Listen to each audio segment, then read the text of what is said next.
T test या independent sample T test कैसे calculate करते हैं। पहले क्वेश्चन में हमेशा दो ग्रुप मिलेंगे, ग्रुप एक्स और ग्रुप वाई, और इनकी कुछ वैल्यूज़ गिवन होंगी। इसको हम सॉल्व करेंगे इन फॉर्मूले के थ्रू। मेन फॉर्मूला हमारा होता है टी का। अगर टी टेस्ट की वैल्यू पता हो तो वहाँ पे लिखा होता है mean difference between two group. तो यहाँ पे कौन सा ग्रुप है हमारे पास, एक्स और वाई, इनका मीन डिफरेंस एम हो गया, mean of X minus mean of Y, और डिवाइड किससे करना है, स्टैंडर्ड एरर ऑफ डिफरेंस। ये कैसे निकालेंगे, इसके लिए हमें चाहिए स्टैंडर्ड डेविएशन की वैल्यू। स्टैंडर्ड डेविएशन की वैल्यू कहाँ से निकलेगी, जब हम सिग्मा एक्स स्क्वायर की वैल्यू निकालेंगे और सिग्मा वाई स्क्वायर की वैल्यू निकालेंगे। अब सिग्मा एक्स और सिग्मा वाई तो यहाँ पे दिया ही नहीं है, ये तो कैपिटल एक्स और कैपिटल वाई है। तो हमें इससे एक आइडिया मिल रहा है कि हमें यहाँ पे एक और कॉलम बनाना पड़ेगा स्मॉल एक्स का और फिर उसके स्क्वायर का। तो यहाँ पे दो कॉलम बनेंगे एक्स के बाद और दो कॉलम बनेंगे वाई के बाद।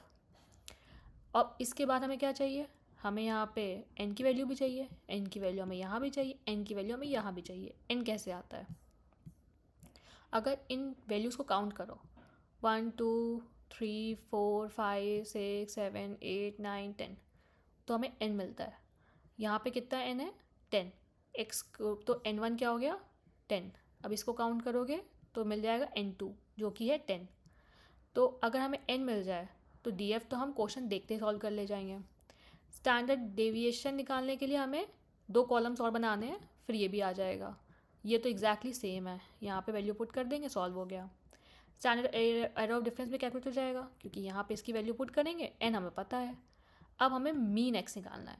मीन एक्स कैसे निकालते हैं, किसी भी चीज़ का मीन कैसे निकालते हैं, सारी वैल्यूज़ को ऐड कर लो, डिवाइड कर दो नंबर ऑफ वैल्यूज़ है। तो यहाँ पे हमें सब वैल्यूज़ को ऐड कर दिया और डिवाइड कर दिया नंबर ऑफ वैल्यू। यहाँ पे 10 था, 10 से डिवाइड कर दिया, सॉल्व हो गया और हमें एक वैल्यू मिल गई। ये है हमारा मीन। मीन को हमेशा उसके बाद में लिख लेता है नीचे ग्रुप के। अब हमें मीन निकालने के साथ साथ स्टैंडर्ड डेविएशन के लिए स्मॉल एक्स भी चाहिए था। तो स्मॉल एक्स कैसे निकालना है, capital X minus small M X. ये कैसे होगा, अगर हमें कैपिटल एक्स गिवन होगा क्वेश्चन में, यहाँ पे गिवन है 106 माइनस मीन हमने निकाल लिया था 365.9। जब हम इसको इक्वल करेंगे तो एक वैल्यू मिलेगी जो हम यहाँ रखेंगे।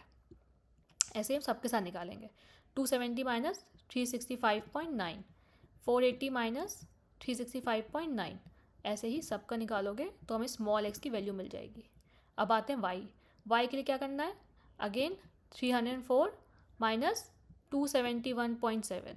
क्यों, क्योंकि यहाँ पे वाई ग्रुप का मीन कैसे निकालेंगे, अगेन इनको प्लस करेंगे divide by number of value.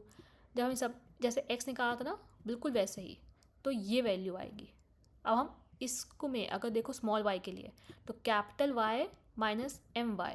Capital Y क्या है 304, एम वाई क्या हुआ हमारा, मीन क्या हुआ वाई का 271.7।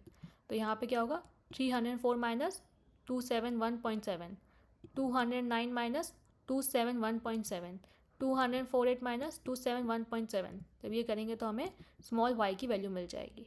पर हमें ये भी नहीं चाहिए थी, हमें तो चाहिए था इसका स्क्वायर। ये देखो यहाँ पे गिवन है, मैंने लिख दिया है। इसका स्क्वायर कैसे मिलेगा, किसी भी चीज़ का स्क्वायर कैसे निकालते हैं, उस वैल्यू को मल्टीप्लाई कर दो उसी वैल्यू से। तो 140.1 इंटू 141.1 करोगे तो एक वैल्यू मिल जाएगी, वो होगी इसका स्क्वायर। सबका स्क्वायर निकालना है। स्क्वायर निकालते समय याद रखो साइन मल्टीप्लाई करने पे चेंज होती है, माइनस माइनस प्लस होता है। तो यहाँ पे तुम्हें साइन को मल्टीप्लाई करने की ज़रूरत नहीं है, खाली वैल्यू को कर लो। 95.9 multiply by 94.9, 95.9, 104.1 into 104, 114.1 into 114.1, 71.9 into 71.9। ऐसे करोगे तो वैल्यूज़ मिल जाएंगी, तुम्हारे पूरा एक्स स्क्वायर निकल आएगा। अब आते हैं वाई पे। वाई का स्क्वायर भी सेम 32.3 इंटू 32.3, इनका स्क्वायर करते जाओ, 62.7 इंटू 62.7। अब ये जो वैल्यूज़ हमें दी हमें एक्स स्क्वायर की, हम इसको ऐसे पुट नहीं कर सकते, तो हमें इनको ऐड करना पड़ेगा क्योंकि हमें समीशन चाहिए था इनका। इन सबको ऐड करोगे, कैसे करोगे, 19628.01 प्लस 9196.81 प्लस 13018.81, इन सबको ऐसे से प्लस करते चले जाओगे तो तुम्हें समीशन और एक्स स्क्वायर मिल जाएगा। सिमिलरली 1043.29 प्लस 3931.29, इन सबको ऐसे प्लस करते चले जाओगे तो वाई स्क्वायर का समीशन मिल जाएगा। अब जब सबकी वैल्यूज़ हमें मिल गई हैं तो बस फॉर्मूले में पुट करना है। डी एफ तो हमें वैसे ही पता था 10 होता है, पुट करोगे 18 आ जाएगा।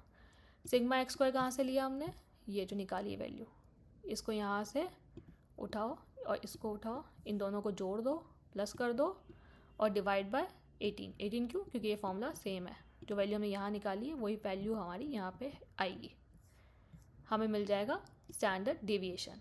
स्टैंडर्ड डेविएशन क्यों चाहिए था हमें, क्योंकि एरर ऑफ डिफरेंस निकालना था। ये वैल्यू हमने यहाँ पे पुट की एंड हमें पता था सॉल्व करोगे एरर ऑफ डिफरेंस मिल जाएगा। सेम टी के साथ, टी में क्या था, मीन एक्स। मीन एक्स हमने कब निकाला था, यहाँ आ गया सबसे पहले। तो मीन एक्स और मीन वाई का डिफरेंस देख लो, इनको सब्सट्रैक्ट कर दो, divide by standard error of difference जो हमने यहाँ निकाला है अभी। इसको करने पे ये आ गई कैलकुलेटेड वैल्यू। अब जो हमारे पास लास्ट स्टेप जो है सबसे इम्पॉर्टेंट वो ये है, टी कैलकुलेटेड वैल्यू। ये हमारा दो ग्रुप के बीच का डिफरेंस है। अब हम इसको टेस्ट करेंगे against a table which is T tabulated value. यहाँ पे देखो, अगर क्वेश्चन में गिवन है तो ठीक है, अदरवाइज हम 5% लेते हैं। 5% मतलब 95% विद कॉन्फिडेंस मैं कह रही हूँ दो ग्रुप का बीच का डिफरेंस ये है, बट 5% एरर हो सकती है। अगर हम 1% की बात करें तो मतलब होता है कि 99.9% मेरी वैल्यू का डिफरेंस सही है, 1% एरर हो सकती है। तो यूजुअली हम 5% लेके चलते हैं। अब कैसे निकालना है, डिग्री ऑफ फ्रीडम जो हमने सबसे पहले कैलकुलेट किया था, वो क्यों किया था, क्योंकि हमें टेबल देखने के लिए डीएफ की रिक्वायरमेंट है। डीएफ कहाँ से आया था हमारा, n1 - 1 प्लस n2 - 1, ये किया था 18 आया था। यहाँ पे चेक कर लो, ये देखो, यही वैल्यू को यूज़ करना है। जब हमें 18 को यूज़ किया अगेंस्ट 5%। अब यहाँ से देखो 18 का 5% पे क्या आ रहा है, 2.101। अगर यही 1% की देखना होता तो आगे बढ़ के यहाँ पे, ठीक है, हमें 5% पे देखना है तो ये वैल्यू हमें मिल गई। अब इम्पॉर्टेंट क्या है, इनको कंपेयर करो। अगर टैबुलेटेड वैल्यू जो टेबल से निकाली है उससे ज़्यादा है तुम्हारी वैल्यू, तो दोनों ग्रुप के बीच में सिग्निफिकेंट डिफरेंस है। अगर इससे कम है तो डिफरेंस नहीं है। हमारे केस में क्या है, यहाँ पर जो टैबुलेटेड वैल्यू है उससे ज़्यादा हमारी कैलकुलेटेड वैल्यू है, तो डिफरेंस है।